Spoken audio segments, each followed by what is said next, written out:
Microphone is That on button is right there. in my face. And Okay. The little green light will come on. If the light is on, the mic is on. Okay. All right, let's call this Parks, Rec, and Greenway Board meeting to order on October 1st at 9:01 a.m.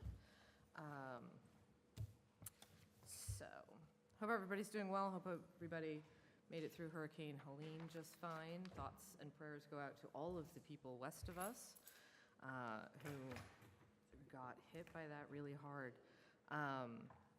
All right, so we have nobody participating remote today. We have a full quorum, which is an amazing thing. And so moving on to adopting the agenda, does anybody have any changes to the agenda as presented? We'll make a motion then to approve the agenda as presented. Do I have a second? Second. All right, all in favor? Aye. Unanimous. Okay, then we move on to adoption of the previous minutes. Does anybody have any changes to the previous minutes? Nope. All right, then I will move that we adopt the previous minutes as presented. Does anybody have a second? Second. All right, all in favor? Aye. Aye. All right, motion passes. All right, moving on. Of sound, by the way. Yes. We are moving through stuff.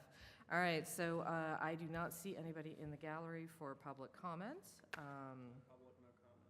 No public, no comment.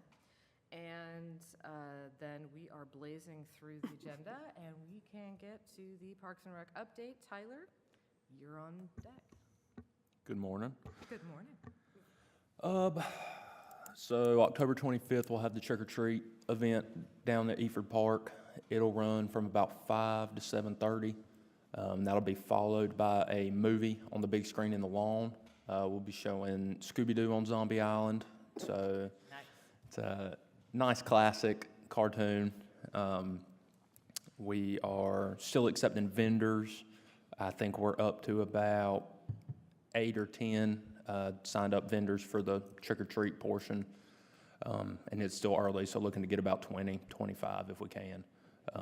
And they'll be the ones passing out the candy. And we got a bounce house out there. We'll have some crafts inside the barn and stuff like that. So come on down to that. Are we expecting a traffic nightmare with that? Hopefully. Yeah. I would say that means that's a good sign. That's a sign of a good turnout. It's good. So- Yeah. Ideally, it'll be very packed. Yeah. It'll be bad news on the road. No, we got 3 officers off duty to come. So hopefully we'll have either 3 working traffic or 2 working traffic, 1 kind of running security throughout inside the barn. If it's anything like last year, we will need that because it was insane in a good way. No, it's definitely a good Well, thing. having but- it on Friday, I think, does that. That's perfect, I if think that's so. what you're looking for. That is, yeah. I think Friday's great. We are pretty exclusive to Friday night around the area. I've seen a lot of people doing Saturday and Sunday. Now, if it rains or something, Look, this year, I'm telling you, if I put it on the calendar, there's a chance that it's gonna rain. So we will just back it up to Saturday if that happened. Okay. Tyler, volunteer-wise from us, what do you need help with, or where do you see? Really, honestly, if anybody wants to email me individually and let me know if you will be there, we can definitely find something to do. The trick-or-treat event's great because me and David were just talking about this, it's kind of not hands-off, but once it's set up, it's something that doesn't require like constant attention from us to run. But yeah, we can definitely use help setting up, breaking down, and throughout. There are some stations that need to be manned, like the bounce house and the barn and places, people taking pictures. Yeah. Candy distribution. Yes. Or running to the store. I mean, they used wagons one year. Wagons of candy, I'm not joking. Yeah. I've never seen so much chocolate go through a crowd. Do we have a couple of vendors that are dentists? Future work. And then, okay, so following that, the whole month of November, we'll do the friendship tree. I should be getting contacted today by the Christmas Bureau. They kind of, I contacted them earlier, but they kind of like open for business October 1st. So today we'll really start hitting them, trying to get the names and all that. So we'll put the tree up at the end of this month, and then for the whole month of November, we'll run the Friendship Tree. You'll be able to come by here, pick up a tag or two, you know, and make Christmas for some kids in Union County. So we'll do that, and drop-off will be the last week in November, and then December 2nd. And then we have a volunteer group who's going to come in the evenings on December 3rd and 4th and pack the gifts up for us and load them onto the mayor's trailer. And then at the end of that first week of December, we'll take them down to Monroe to the Christmas Bureau. How many tags are we aiming for to, because I think that we can get a certain amount of tags and then add to it if we need to.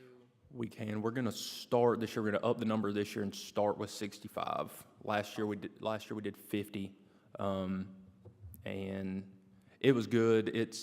It's so hard to judge because last year it was like a slow start, but then 2 weeks in it was boom, and then I think we would knock down any number that we got, but it is tricky because once we take those names, now the Village of Martin's responsible for that kid's Christmas, Yeah, even you if, don't want anybody, yeah, I mean, somebody's got to pick up the slack if there are any left over. Right. We're not going to fall.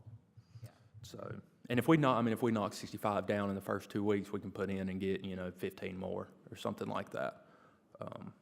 Yeah, unfortunately, there's sort of a never-ending supply of Yeah. of people who need Yeah. help. So. And we also do the I don't know if it's the organization or the county, but Toys for Tots always sets up a bin here, and we'll set up one at the barn. So that's always an option when we do run out of tags. Toys for Tots is always taking gifts here. And then the tree lighting will be on December 7th. If everybody wants to come to that, that is a great event. It will be inside the barn from 5 to 7. We'll have Santa Claus, letters to Santa, the school choir, the school band will be coming by. We'll have The cookies. coffee guy coming?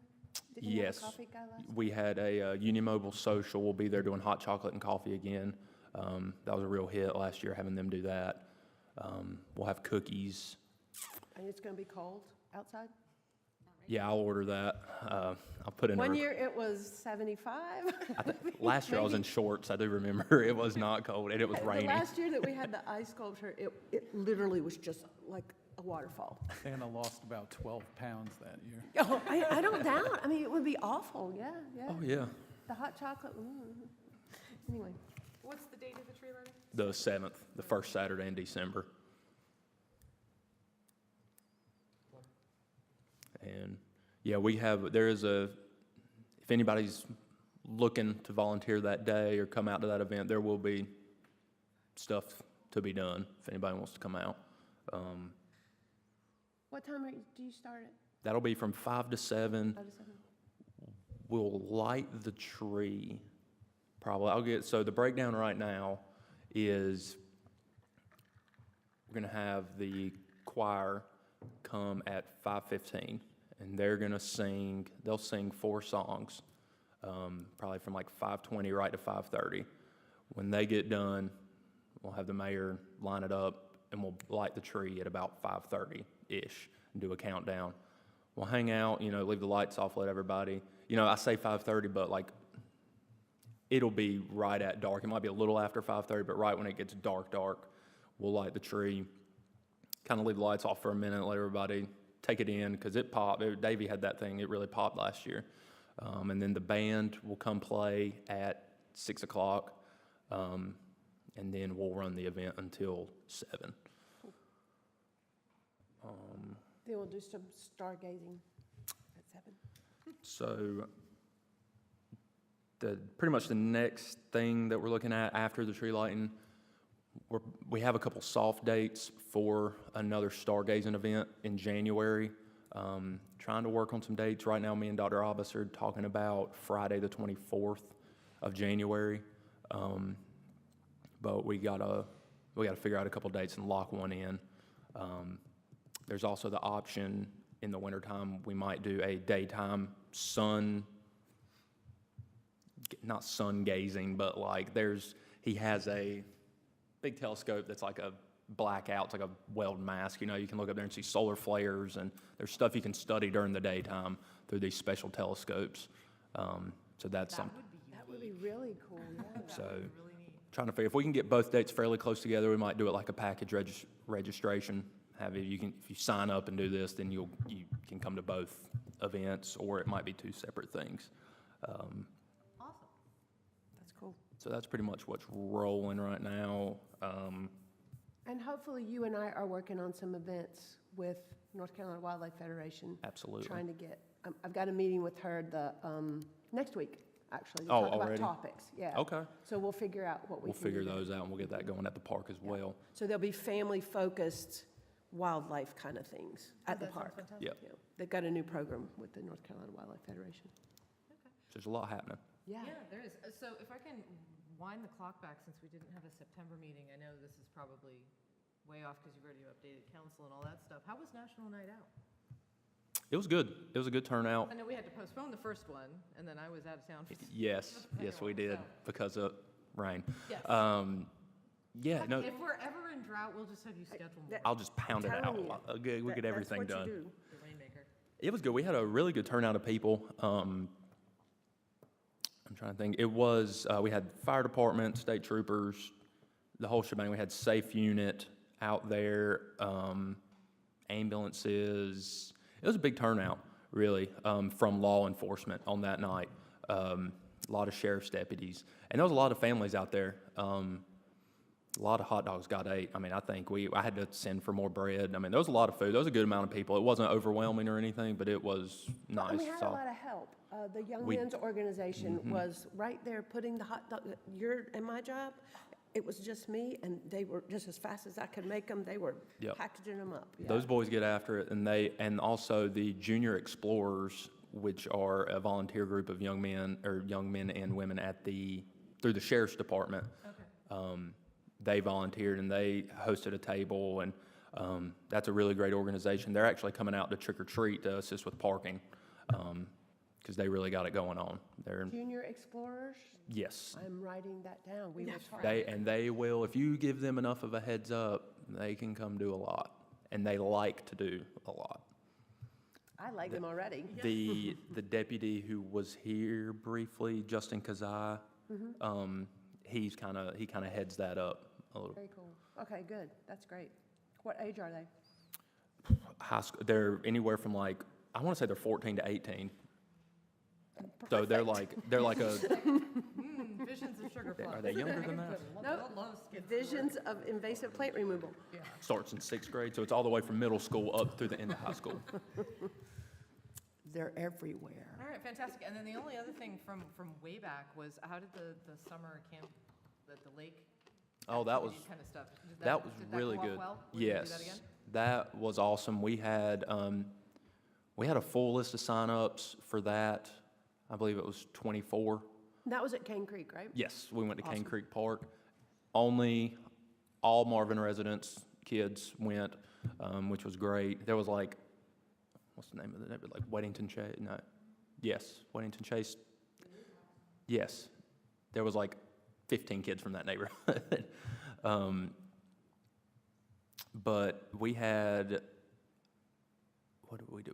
So half of them did archery, half of them did paddleboarding, then it flip-flopped. So it was really fun. The people down there at Cane Creek, Seth and Holly were We open it up for great. adults next year? Well, maybe if everybody's good, we might can open that up. It'd be fun, actually. It's a really nice park, and Union County Parks and Rec really enjoyed the partnership because pretty much everybody that showed up was like, no, we've never been here before. And it is a great park down there. It's an excellent park, worth the drive. Yeah, absolutely. But yeah, I think everybody enjoyed that. Everybody was asking when the next one's going to be. So that's definitely something we're going to explore as it warms back up, because they have a lot of outdoor programming. You can do, there's putt-putt down there, there's kayaking, there's any water sports you want to do, and then there's archery, and then there's orienteering, and there's nature walk. I mean, it's endless down there. So that'll definitely be something in the spring we get back into. Awesome.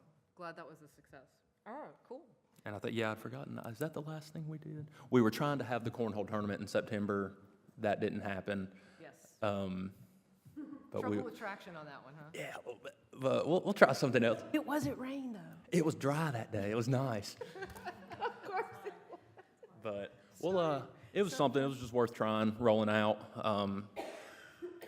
We'll We roll. should try to seed that with a cornhole tournament amongst all of staff and council and the boards. Yeah, Form up some teams. get some teams. So who's really got it going down here? Yeah. Christina, maybe, no? Okay. All right, cool. So yeah, I mean, that takes us all the way back to summertime, so. Yeah. No, so it's been it was a nice busy summer, fall, working on having a busy fall and winter. So yeah, events are rolling out. Be looking at the calendar. Absolutely, no, it sounds really successful, with the exception of that cornhole thing, but we can work on that. But yeah, no, I think we've got some really good traction with some interesting things. I'm glad we're going to be able to probably repeat those with even more success, so that's fabulous. All right, so anything else on event planning? I mean, that's a lot, so, I mean, don't. Yeah, no, there's No pressure. nothing else rolling out right this second. Okay. In that event, we will move on to Trails and Greenways update. Do we have anything there? Nothing major. I think next month I have Hunter slated to come in and do a more in-depth update on easements and stuff. We have been working towards a Tullamore, the Phase 4 of Tullamore, working towards that currently, and we've been trying to get in communication we have been in communication with the towns of Audrey, working on getting an easement through there to do a connector trail to kind of tag right there along with Tullamore Phase 4. So Okay. just, One thing I'd like to add is I know in council session, our work session, we did discuss trail standards. And for some of those that have been on the board for quite some time, there's different types of trails that we have. Some of them are asphalt, some of them are concrete, some of them are mulch, some of them are crushed concrete, which we've been doing for a lot of them. But one of the things that we as council noticed is that when we went from our original Parks and Greenways master plan, where we had some very specific requirements in there, about how the trails were built, and what different components. Some of that information didn't make it into the most recent that we did in like 2020. What's that? Yeah, the Parks and Greenway Master Plan that we had updated a few years back. So we just want to be more specific, I think. So that's probably something that we'll work with you guys as a board to kind of discuss and talk about some recommendations to council if we choose to kind of continue down that road and update a couple of things, more specifically just about, how the trails are built from a design aspect and what trails, we allow to be in our different areas based on the different needs. Okay. So we can, it's definitely, I mean, sorry, lots of different sentences tried to start there. Tyler and I are going to meet and talk about putting it on the agenda for next time because I had watched the council meeting and Okay, great. Knew that there was some discussion about those things. And so my understanding is that sort of on a short-term basis, we're going to pull in maybe it's like a text amendment or something like that, the old. Correct. Christina's moving, our manager, Christina, she is moving forward with, I'm guessing she's going to contact the firm that originally wrote the plan. I believe that was Destination by Design.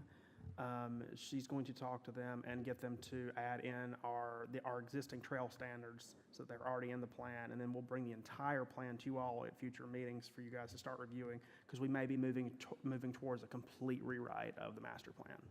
Okay, so that's kind of where I was ultimately going, is it's sort of in the very short term in order to sort of fix the oversight of not having brought in the language of, the old specifications. It was going to be sort of a short-term fix to make that comprehensive right now, but in conjunction with the survey and possibly just having this board, the council expressed an interest in having this board kind of, it sounded like, when I was listening to the meeting, review the whole master plan and give input that would then help direct, whoever we contract with to design the final product again, and do like a comprehensive update, so that if you, so like I said, we'll be putting this on November's agenda, but if you want to start flipping through the master plan or thinking about it, or if you use a trail and you have thoughts about, where it should connect to, or things that aren't working or are working, or you'd like to see, start percolating those ideas, because it sounds like maybe not all at the next meeting. We'll kind of like set some parameters and start the discussion at the next meeting, but over the next few, as we get, if council wants a complete overhaul, then we'll be bringing that information in to give to them, so. Yeah, normally a master plan gets revisited probably about every 10 years or so. Yes. That's why, there's a couple of things. Number one, we just want to make sure that we bring forward a couple of those pieces, so that's what we're looking in the short term. I wouldn't say that it's going to move that quickly after that, only because in addition to the board kind of, revisiting it and looking at it, we're also still working on an updated survey that we plan to send out to the public. Right. So we'll also be kind of looking for feedback from that. So, getting that survey, I think, they're pretty far down the line in as far as at least organizing it, but then executing it, getting the feedback, compiling results, all of that, will take place over a period of time. And it probably won't be until we get some of that information back that we would really take a look at, revamping it. But normally we would do it about every 10 years or so. It doesn't get done exactly on the same schedule as the master plan for the whole town, for the whole village. But I just want to make sure that, you and folks understand we're trying to get more feedback, not just from you guys, but from the public in general as well. And what is the date of the current master plan? The current one, I believe, was in 2020 or so, Austin? The master plan? Yeah, the latest one. It was approved in June or July of 2020. It was right before I came on staff. Okay. Yeah. Yeah, so it would be early, like, if it's sort of a loose 10-year schedule, we're obviously be ahead of it, trying to look Yeah, at but it that, and revise, but. 10 years is if we fine did- when you're not growing like. But yeah, but you're Yeah, growing rapidly. we've got growth 5 years issues, a lot makes a of whole lot things. more sense, actually. We've had a lot happen in the last 5 years. Everything. COVID, yeah. We've had a lot of trails that have been built. We've had studies done since then. Yeah. So It actually makes a lot of sense to go ahead and. we've also went through the bond and a public engagement process. So like things have definitely changed, and it would be good to at least have an updated plan. Yeah, no, why not? Yeah, so just I wanted to clarify that the specifications, one of the things we will be visiting is, just as John said, is the specifications for, what material should be used in different places and our thoughts on why. But that is not a particularly time-sensitive topic, because there is sort of a temporary fix for its absence in the current plan. That in conjunction with that, that's one of the topics, but that the rest of this is, as John said, an ongoing sort of longer-term thing. Now, John, do you have a feeling, or Austin, do you have a feeling of whether or not they want, council would like some of this input in order to incorporate it into a survey question? I know they are pretty far down the line with the survey. We are set to review the survey questions at our council work session in October. Okay. That survey is written already, but that's not to say that it's in its final form, so we will. Because when I was listening to the council meeting, it was unclear to me whether or not they wanted some of the board input to adjust the survey, or whether we were going to try to use like which direction the input was going to go. Yes. I think it was more Yes, getting. right, exactly. That was what I got out of it too. I think it was more getting input once we get the survey Survey. back, Okay. you know, to you guys, and then, you know, you guys kind of crunching on that input and providing feedback from there. And I'm more comfortable with that because honestly, I mean, if we make a lot of input, or, you know, we create a lot of input, it's amongst what we've experienced in our personal stuff, but it really is for the benefit of the public, and so if we have that survey information back, if the survey contains information that's gonna be useful in that process, which I assume it does, at least some, then we can use that as a basis of making our recommendations, which I'm a lot more comfortable with in general, so. But we will begin the process, at least, of discussing it, even if the survey responses won't be back for a Yes. while? Yes. Once again, yes, okay. Okay, thank you, John. Yes, that is, that will be coming up, and we will discuss more next meeting. All right, so any other Trails and Greenways updates? No? All right. Moving on to unfinished business. We're kind of like far into the meeting for this, but I do want to acknowledge and recognize recognize the recognition that council gave to Bob Nunnenkamp. Unfortunately, I wasn't able to be there. I know you were there. I think Jennifer Barber was able to be there. So I highly recommend that you go and look back at that last council meeting. That's the 13th of August, I think, right? Yes, I believe. That one was where he, that they had. Yes, it was, exactly, because These I meeting wrote it dates down are right here, the together. August 13th. If you go and look, I recommend that you look at the minutes for that, because the proclamation was a long one, commensurate with all of the contributions that Bob has made, and you really get an impression for what he has done when you hear the, or you can listen to Joe read it, and you're like, wow, that's a lot. So that was amazing, and his I couldn't really see his reaction on the camera. Was he surprised? Yeah, he was a little, I think, yeah. He was touched. Yeah, good. So, He was impressed with himself. that's a good That's thing. so nice. And Bob, No. and Bob continues to serve the Oh, yeah. community. Oh, Even though he's, he left this board, he's continuing. One of the things I know that's big to him is helping to preserve tree canopy and so forth. So Trees Union, So he's definitely on the getting board with involved in that. that. We all know that his work with Marsh, and I don't know if you Habitat might just want Builders. to, I thought you might want to just bring that up. If you don't recognize, Marsh has changed its name to Habitat Builders of Western Union County. Of West Union County, yeah. That's gonna take a while to. Yeah, I know. Just don't worry about the West Union County, you know So where there you is are. a new name, but there's still the same Facebook page right now. So if you rely on that, or Austin, as he puts out in newsletters, will advertise their events and stuff, but folks can just get used to the new name as they continue to provide programming and stuff that we have at the park and other places over the coming months. Yep, yeah, we're gonna have a new website, which is up, habitatbuilders.org, but it's under construction. And we have a new email address, but all the other ones work too, so, all the The emails. village's website has been updated, so all of their updated information is on there. Austin always up to But date. that was a big part of what Bob was involved, helping to get Well, he off founded the it. ground as well. He started Yep. it.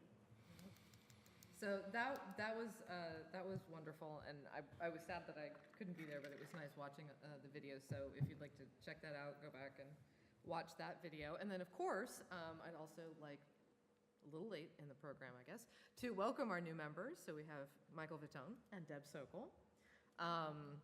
So the other board members have not had an opportunity to meet you guys directly, I guess, unless you already know each other. I've worked with Deb on the Marvin Day Planning Committee. Got to meet Michael the other day at orientation, which was great. So I don't know if you guys want to just really quickly introduce yourselves? Just, nothing, you know, all too revealing or anything, no true truths or a lie or anything like that. Just, sort of generally maybe where you live in here, where you live in Marvin, how long you've lived here, whatever, or what you do when you're not, And in why here. you wanted to do this. Why you wanted to do this, or where your area of interest lies, whatever. She didn't know there was going to be a quiz. Yeah, no, she didn't. I did not. She's like, I didn't prepare a I didn't prepare anything.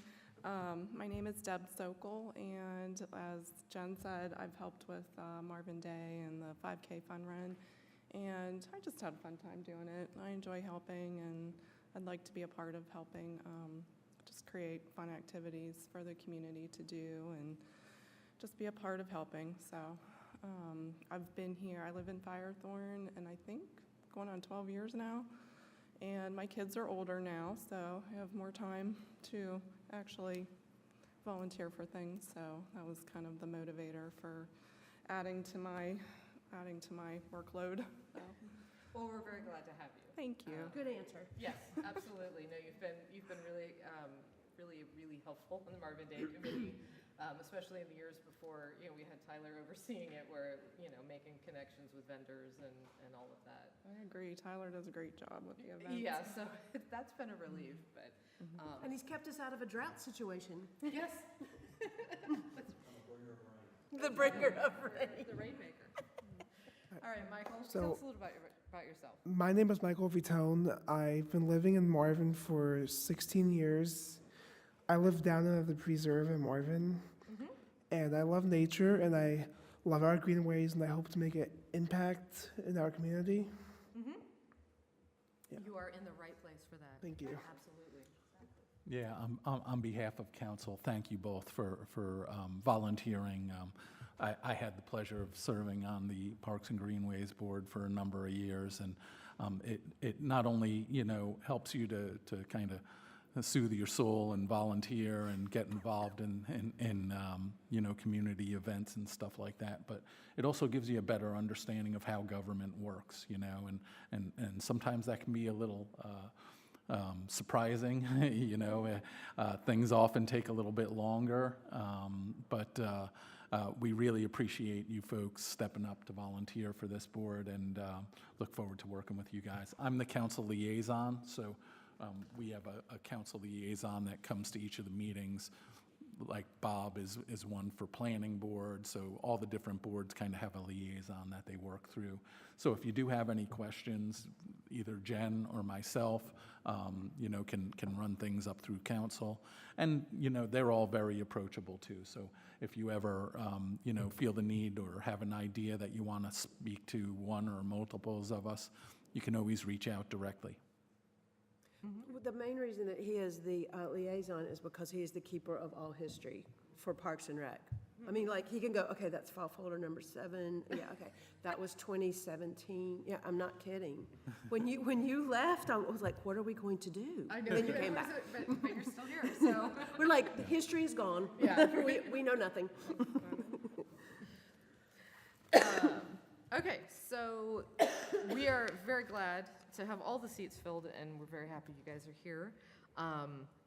So with that, I will move on to updating everyone on a couple of points of past business. As y'all know, we got a STRAP grant, and sorting out the acronym soup, that is for a stream rehabilitation grant. We got the grant to be applied to Marvin Branch Creek. And of course, government and grants and everything move slowly. So it was just at the last regular council meeting, I think. I'm sure I have notes, but it's not super important. I don't know whether it was the council meeting or the work session, maybe the work session. The council fully approved having the grant, and we're moving forward with that. So the contract, here I have it written down in my notes, just read them. Contract approval was at the September 10th regular council meeting. So that is now in effect, and the general timeline on that looks like this. From now until February of next year, we'll be soliciting the engineering bids, and council will do its thing to authorize whatever bid they select there. From February to June of 2025, that is when those engineering bids will get in motion and they will do their magic. At the same time, they will begin the permitting application as appropriate, depending on how far the engineers have gotten their work. From June to August of 2025, of course, as we get further out in the calendar, it becomes a little squishier. But June to August 2025, they're expecting to solicit actual construction bids based on the engineering plans and to wrap up the permitting. And from July of 2025 on into spring and/or summer of 2026 will be the actual work done, with a final report expected sometime in either late summer or early fall of 2026. The deadline for completion on the grant is November 30th, 2026, so we are expecting to be in well under that. But like I said, the further out the schedule goes, the squishier it gets, so we're allowing for some really broad timelines. And that grant was 300,000, correct? That grant, yes, that sounds about right. I'd have to double check in my past notes.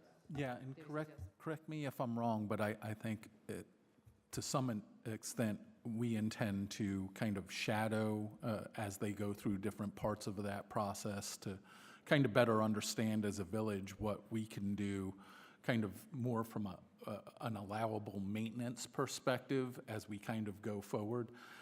Because, many of these, streams, creeks, and things that we have around here haven't been touched in many years. In some cases, developers put them in 15 years ago, and the HOAs, really wouldn't know what to do with them. There's a lot of rules around them in terms of how you do maintain them and stuff, but, yes, we're outsourcing a lot of this work through this grant and so forth. We do have the money to do so, but we're also hoping to have a lot of kind of lessons learned and shadowing as we go through this process with Davey and his group, so we can better understand, how we can maintain them in the future and not have maybe as high an expense, as we move years down the line. While I'm also hoping that it's an opportunity to share and educate what a healthy creek looks like, because it doesn't look like what we think it looks like. It is not mowed, it does not look like a golf course. It doesn't look like this, it looks like this, so we will have to learn along the way. And how, because there's some things homeowners can do that are really cheap to help improve the health of their creek. Yeah. One more important thing to note, we are grateful we were able to get this grant. Staff worked their butts off at the last minute to get in. Yes, to they apply did. for this. We are now approaching $4 million in grants that staff has worked to receive in the past since 2020. So, See, if you weren't so good at it, you wouldn't have to keep doing it, so. This is when Austin, I think I remember there was additional funds to go back to. Do we have a chance to go back, or do we have to wait till 2026 to reapply for this? I can't remember. that I don't know. That's a good question. Yeah, and we got an award just on one section, Right, just because one we asked portion for of a one lot section. more, but we got. We applied for, I think, 17 million in grants. It was something astronomical for like every waterway and Yeah. floodplain in Marvin. And I think the total grant fund was 20 million, and we were So asking we for already pretty have much it the whole prepared. We thing. shot for the stars, but Gotcha. You don't have to prepare anything else, you're just waiting for the opportunity. I imagine we would be able to apply in future years for other projects, but how soon we could reapply, I don't know the answer to that. But to John's point, hopefully we learn along the way, because this is a 2-year project here, that we should be able to implement some ourselves. We have had assistance from grant writers affiliated with the League of Municipalities, so they have been a great help at getting us on track to get applications in by deadlines. No, you guys have been amazing. Yeah, again, that with is the fantastic. grant Yep. funding, just for a variety of things. Yeah, no, that's great. And also, even if this particular grant doesn't require board input for the educational purpose, we'll be giving regular updates. There had been talk of an opportunity to meet with some representatives of the grant fund at a pre-site meeting, and we were trying to arrange that, but then that turned out not to work out, which was unfortunate, because it was going to be kind of cool to have somebody come and say, like, exactly what Yep. you were talking about is, these are some of the things that can be done, and maybe be on site and point to stuff. But unfortunately, do you know why we were going to have that pre-site meeting for the STRAP grant, and then there was none? Or is it? Just not happened yet. No, it didn't happen. So, there was supposed to be, there was talk of a pre-site meeting for the STRAP grant. Yeah, so what happened with that was it was a program that they offered if you qualified for certain portions of the grant. And so when I looked into it, contacted the representative to set that date up, I was informed that the portion of the grant that we were awarded does not qualify for that pre-inspection kind of. It was more for the stream cleaning and debris removal, whereas ours is the Stabilization one. stabilization. So in the meantime, we will move through the process, secure engineering to come in and do their portion of that study. Yeah, absolutely. Is it possible that there is some material they would share with us that we could do some homework that would be relative to the project that we're gonna do? I think they would be open to share any information that we ask for. They probably just have better stuff than I can dig up on Uncle Google, right, on my own. Yeah, and I think if we have that, and as we learn some of that information as we go through this process, Austin can put some of it out in, some of the community newsletters or things like that, just so that, residents can also have a better understanding of, if they have a creek running through the border of their back of their property or something, just healthy ways to maintain it. Yep. Yeah, just sharing best practices and stuff like that. I So think if they that's a- have any publicly available, consumable, material on that, that would be. I'd really like some pictures. Yeah. This is good, This is not. I have some, but not from around here. Okay. All right, so that's our update on that. Obviously, a long-term one. We'll come back with updates, but don't expect them rapid fire. This is like when your favorite show goes on hiatus for like 2 years. So then moving on to another grant. This one is for Safe Streets for All. We were awarded a grant in the amount of $57,600 with a 20% match on that grant. And the purpose of that grant is not actually to install anything. It is to develop a comprehensive street safety program for the village of Marvin.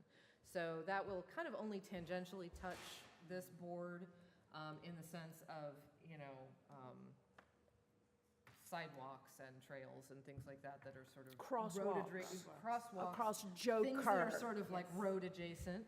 But the grant money is just for developing the plan. Like I said, not actually installation.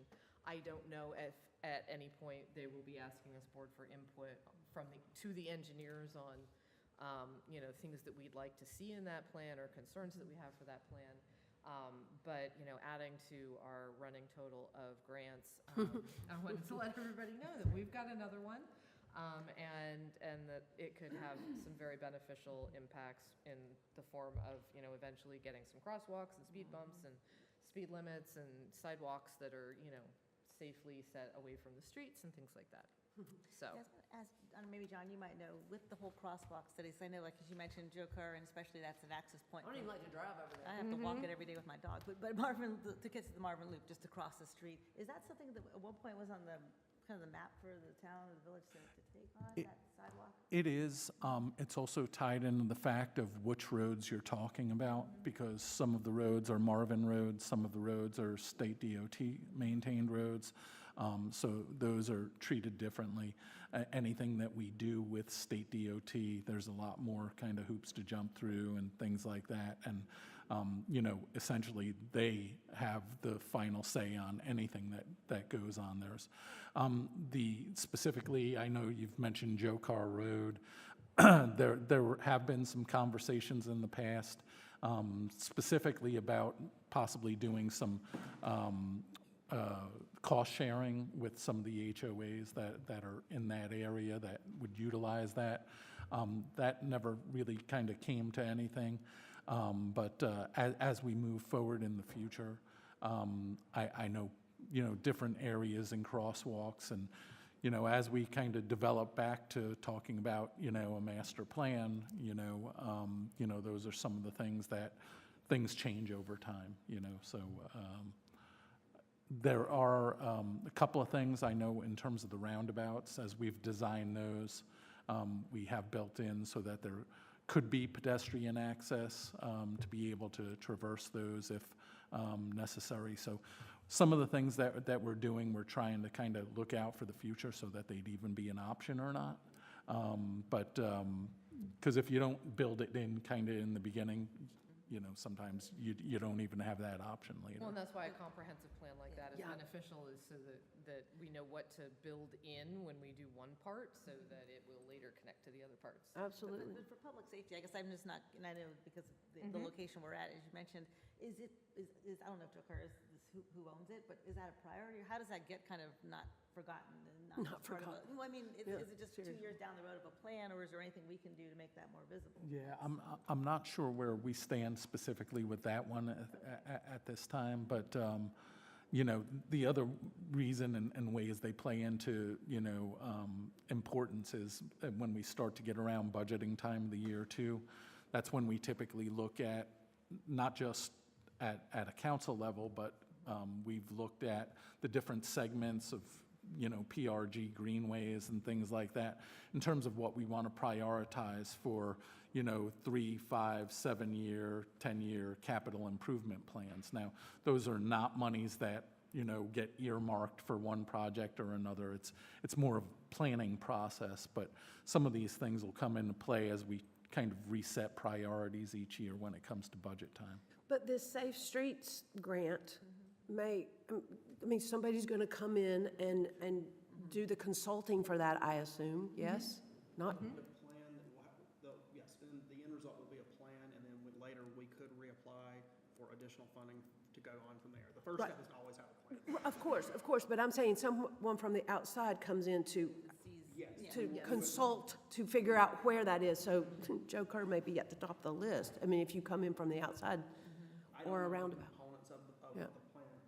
I don't know what components the plan would be, but yes, there would be a consultant process. Yeah, but they would look at the whole thing and how to make this area as safe as possible. Yeah. I can also do a little asking around to see where a crosswalk on Joe Kerr it fits in with any of the current plans, because we're also trying to move forward with the Marvin Loop, as you know. Right. And that's sort of a critical component of it, because, you know, depending on where the sidewalk is, there may be some street crossing if you know, a component of that is on the north side of Joe Kerr with the 2 developments that are going in. Talk to Hunter, he's already working on stuff. Exactly, so we can ask around, and I can get you Thank you. a sort of, at least as it stands right now, Right. and then, of course, may shift, but I can find that out. Thank you. Absolutely. All right, moving on to new business. So I'm going to turn back to you, and you had a fantastic question about partnering with the local cross-country teams at the school to sort of promote our trails. Yeah, so this summer, and this is kind of when it's kind of bubbled up in August, and you might be, if you're around here, you see the Marvin Ridge High School teams are always training early morning runs. I every morning see them parking at the elementary school. They run down the loop, and then they cross over through Marvin Creek and through all those different areas. And so started thinking, you know, one, there's a huge, you know, mass of kids who are running every day down our streets, which is wonderful. They're using our loops, but I would always think, do they know that there's a Tullamore Trail that they could be running in the shade, or is there other things that they're aware of? And so kind of starting to think, you know, other programs, if you look at like Charlotte Catholic or South Meck, they use the McMullen Creek as their normal training runs. I mean, we obviously don't have a greenway that's long enough for a long distance. That kind of a course. thing, yeah. But, you know, you could just do that, but you could certainly augment it. And so I Yes. started thinking, you know, just knowing the school and the volume, is there opportunities that you know, they could also help promote the use of our greenways, right? There's opportunities, you know, individually for kids to train on their own in the summer, for teams to kind of advocate, but also because this is a group of folks who value space, and especially cross-country, they love the surfaces that we have. They might help either take on adopting a trail to help clean it up. Maybe they could help advocate for some of the signage we did. Like, it's wonderful in the park, you have mile markers, right? So now you know. Now, I mean, if you're running cross-country in the high school, you're running long distances. Right. So I started thinking we have other groups in the community, the Let Me Run and Girls on the Run programs. And I don't know if you're familiar, those are targeted at like 4th and 5th grade girls and boys in the elementary schools, and they are out there training for a 5K. So they don't go and train long distances. So I guess as a whole, I'm trying to look at where in Marvin we have community runners who would also value our parks and greenways. And so made a connection points, a couple teams. I reached out to the high school coach because I do understand from some of the runners, they do train and run on their own individually, but I don't know as a whole if they are going out and running, and have not heard back specifically from the coach there. Okay. But it, okay, John? I know it, You might in know at more. least isolated incidences in the past that we have had interactions with the school and that they have used the park, I believe, and some, Girls on the Run is in the park a lot because they Yeah, leave so rocks. Girls with on the their little Run, names on them. they use the park in the evening times in the, I think the first half of the year. Maybe it's for their spring season. Because I've seen them over there. Yeah, they're out there pretty heavily, I think from like 4 in the evening until the park about shuts down. I mean, the Girls on the Run does spend a lot of time out there. I know we got with Girls on the Run, and we had when we did the 5K last year, we got with the cross-country teams, and I think they were kind of promoting our 5K as well. So they're great to work with, and they're always super nice. And maybe it's the middle school team, one portion of a running team in the summertime will be here. I say here, I'm not exactly sure if they meet here really early, but we give them access to the bathroom. So I know they're running like the preserve internal in some capacity. They're coming by here at least if they're not meeting here. Maybe already connected, I guess I wasn't aware, but that's great. Yeah, Yeah, well, but the connection back to promoting the trails, Right. that piece. Right. that's what we're lacking And that. can they become more, I mean, a lot of community Ambassadors. service, they're, what's that? Yeah. Trail ambassadors. Trail ambassadors, right? And I that's just a made big that part up. of communities. And I know, I'm glad to hear about the Girls in the Run, because Let Me Run, which is kind of the boys component, I mean, I know when I used to coach, they have to do some community service, right? So it would kind of be a logical fit to tie back to our community. See, and I hadn't even heard of the Yeah. Let Me Run. So I did reach out to the coordinators for Girls in Run. I didn't realize that they're using the park, but Let Me Run also is interested in kind of connecting with us too, because they usually do teams within the elementary schools themselves, but if you are not part of a school or locally, I mean, you don't have to be part of a school. We could have a Marvin Let Me Run team, you just have to Yeah. have a coach, and there's probably kids in the community who maybe don't go to one elementary school. So anyway, Tyler, I also suggested maybe we could have you connect with their Let Me Run coordinator, because they may Yeah. also want to use the parks For for sure. similar functions that the yeah, and Girls in the Run do. I think Tyler kind of deals with them more in a functional way, just when they're at the park, but I if. don't want to overstep on, I mean. No, I but just if you want to figured- step in kind of as I'd like to a connect you. liaison, That was sure. how Mrs. Yeah, but Cass he thought. also has a contact, so, Yeah, yeah, if you need. work together and That would be- that might help out and, I think that'd be great. a connection between the two of you, just so that you both know who's Right, because I don't want to be asking doing if what. you're already working with them, but I just want to make sure we see things in the community that we want to, like I said, ambassador, or do they know that there's opportunities to run, and that's, so. Well, and I think Christina just about jumped out of her chair at the Yeah, idea of because I community got service three, and mo- trail yeah, I got cleanup. 3 new groups. to put on my- Excited over there. You want to run on this trail? We need to clean it up Yeah, right? first. So I think that is fantastic, and then also sort of like allowing them some internal promotion. And then circling back to what we've already discussed today and will be on future stuff, is their input, if they're using the trails and the park. Yep. Their input as we re-examine the master plan Right. would be excellent. So Very good point. if you, I mean, I don't want to put it all on you just because you had the idea. That's how it works. I was gonna say, But but this it's- is an area that I have interest, so I'm happy to pick, and again, Tyler and I can. And you connect can, with this so I was too, gonna yeah. say, coordinate with Tyler, you can also tap any of us to help. I mean, I only run with chased by someone in a clown costume with a cattle prod, so I'm probably not your best, I'm with you. but, we can, any of us, you can tap any of us to sort of help out, with whatever you discover that you may need some assistance with. And then obviously bring back to us any ideas, whether it would be easier to have a meeting with them to give input on trails, or to have, somebody come and speak. I don't know if they're interested in doing something like that. Yeah, and I just want to make sure, because I don't want to overstep when you have a survey, and I'm not speaking for, I'm just saying, give me your ideas, but I want to be cautious not to be the one who's, I'm not. No, part of the absolutely. Go survey. ahead. Go. Yeah, I was gonna say, so- coordinate with Tyler, run with it, and Run with it. and yes, I used to run better, but I'll still run with it. yeah, I'll just run Walk- with it. We walk intend our with it. walk puns fast here. with it. Stroll with it. So, go ahead and do that, and bring back to us, whatever you find out, and if you need, sort of action items, we'll be happy to take a look and. And it might just be good to have a good footprint of, like you said, as a community input, okay, we can have a list to show, we support these teams, X number of Because runners. it goes both ways, right? Yeah, exactly. That is our, look what Marvin has provided for our community, Yep. right? I love to not be doing this in a vacuum. So having input from people who are using the trails, especially coordinated groups that are using it, like Christina just said, it goes both ways. There's a group of dads in the preserve, and they'll do almost like weekly, sometimes bi-weekly trips out to go hiking. They'll go to Crowder's and all these different kinds of hiking trails. Sometimes they'll even like bike and use the Charlotte trails to bike like all the way to Noda and back. Oh, wow. And then I think when they're not in a group, they use the trails in Marvin themselves. So I think it'll also be beneficial to see what people like about other trails outside of Marvin too, and how we can bring that back to here.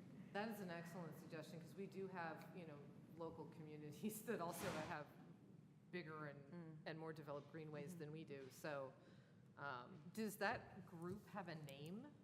Do you know? I think the group chat that they operate out of is just called like Gentlemen of Preserve. Okay. So I think it's just mostly all the guys there, but I can ask to see. If they have a point man, My that'd be great, because once again, we would love to have their input. Yeah, my And- dad is a part of it, so I'll ask him to Yeah. see who their front man is, for sure. Fantastic, yeah. Just in time, that. Aha, look at that. So, you're official. You thought swearing in made you official.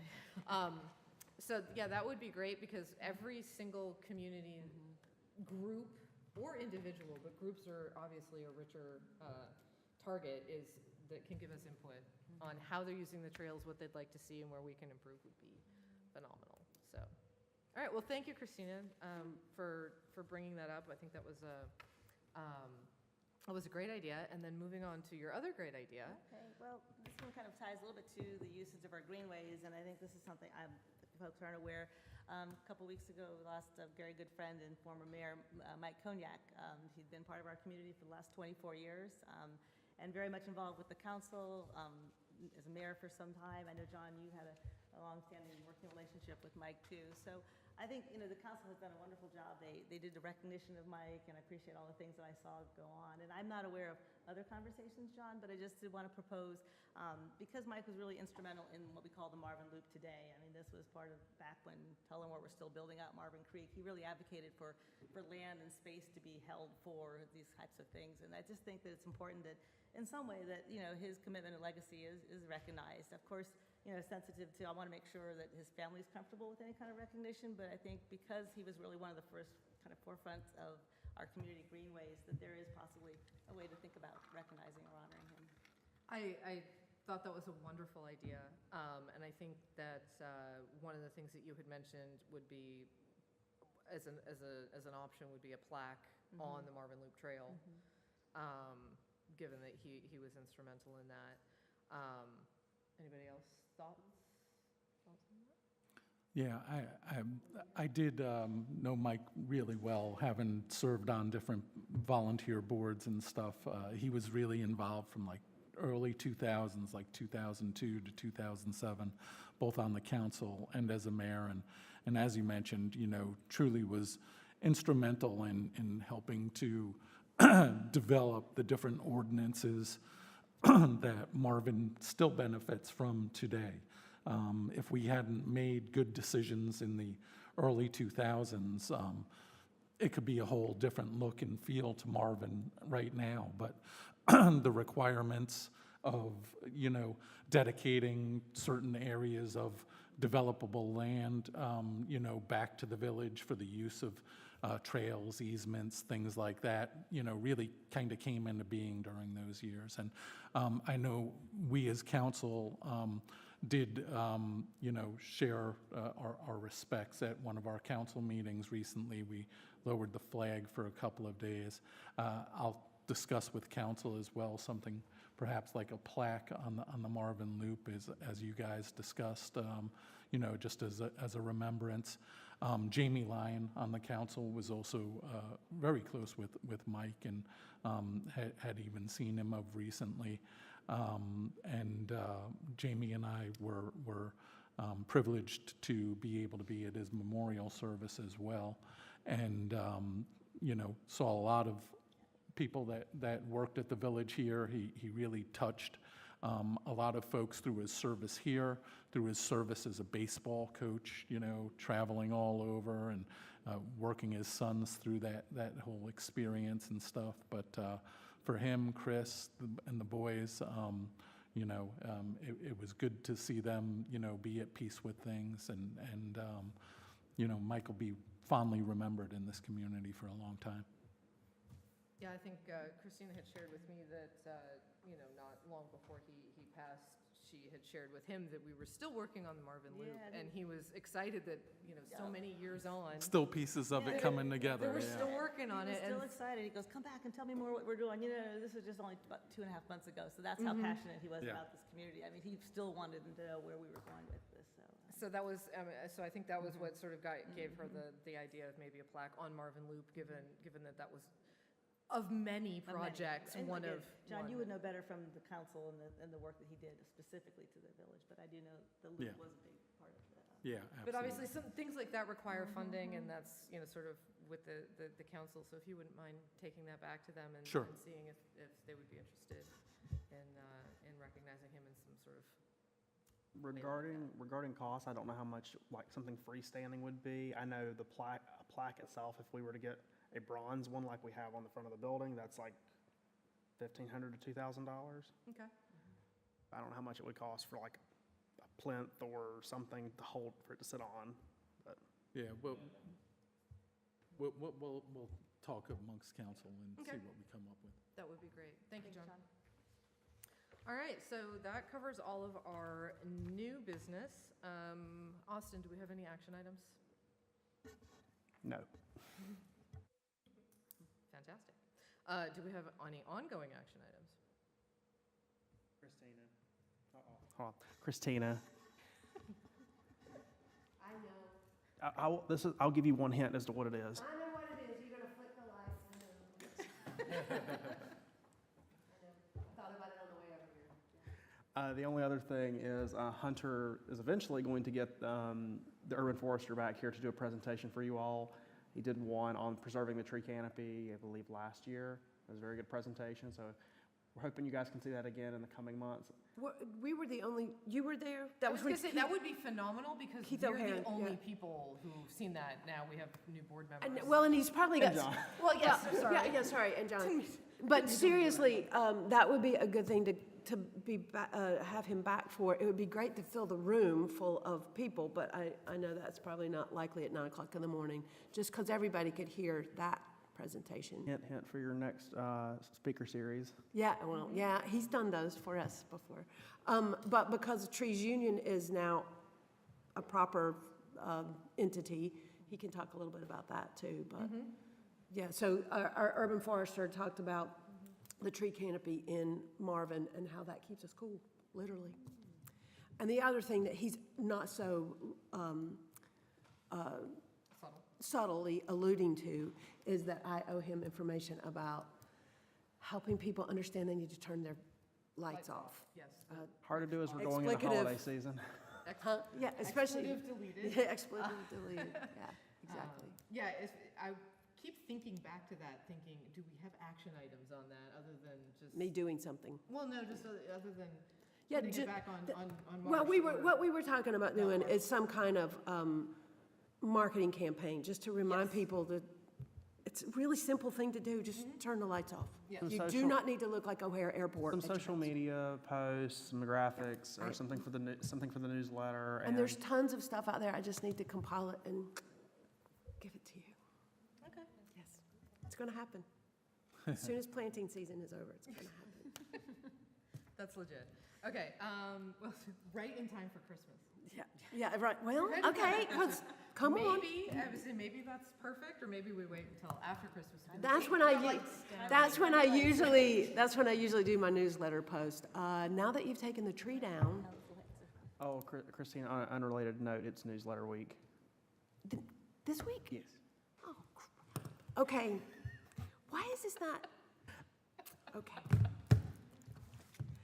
Maybe we'll turn that off for right now. My assistant here reminded me to remind you. Okay. Ideas. You can write about the lights? They could.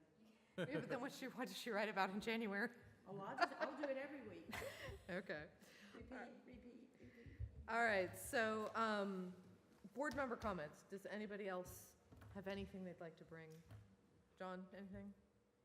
No. You sat forward, I thought maybe you were going to hold forth. So I just have a couple of really quick things before we wrap up.